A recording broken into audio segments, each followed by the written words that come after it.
Hello అందరికీ. మీకు last వీడియోలో చెప్పాను కదా, బలకంపేట ఎల్లమ్మ గుడికి వెళ్ళి అక్కడ పూజ అయితే కంప్లీట్ చేసుకున్నానని. ఇంట్లో ఏదైనా ఫంక్షన్ ఉంటే అయితే అసలు నిద్ర పట్టదు, టెన్షన్కో ఏమో తెలియదు, కానీ నేను ఆ రోజు అస్సలు నిద్రపోలేదు. 2 గంటల నుంచే నేను పనులన్నీ స్టార్ట్ చేసుకున్నాను. అలా చేయడం కూడా మంచిదే అయిందనుకుంటా, ఎందుకంటే నేను అనుకున్న టైంకి అన్ని పనులు అయిపోయాయి. మార్నింగ్ గుడికి వెళ్ళడం అయిపోయింది. అక్కడ పూజలు అయిపోయాయి. మళ్ళీ మేము 11:00 కల్లా ఇంటికైతే వచ్చేసాము. ఎందుకంటే ఇంట్లో వంటలు చేయాలనే టెన్షన్ అయితే నాకు ఎక్కువగా అయిపోయింది. ఎందుకంటే వంటల వాళ్ళనైతే మేము పెట్టుకోలేదు.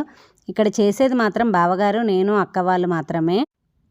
టెన్షన్ ఎందుకంటే మేమే అన్ని పనులు చేసుకోవాలి కదా, టైంకి అన్నీ సెట్ అవుతాయో. నేను 1:00కి అందరికీ భోజనాలకు పిలిచాను.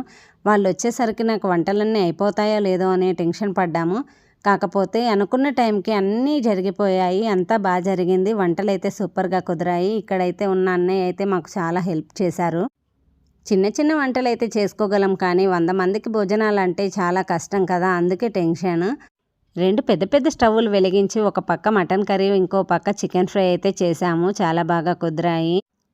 చూడండి, మటన్ కర్రీ, చికెన్ ఫ్రై అయితే ఎంత కలర్ఫుల్గా ఉన్నాయో. మా తెలంగాణ స్టైల్లో చేశాము, కానీ నేనైతే నమ్మలేదు ఇంత టేస్టీగా వస్తాయని. చాలా బాగా కుదిరాయి.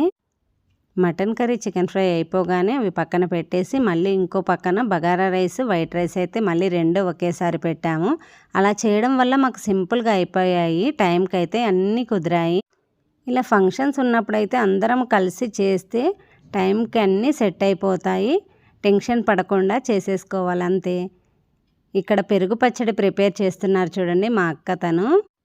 మేము గుడి నుంచి వచ్చేసరికి అక్క అయితే సాంబార్ చేసేసింది, ఉప్మా చేసింది, చాలా హెల్ప్ చేసింది. Thank you all.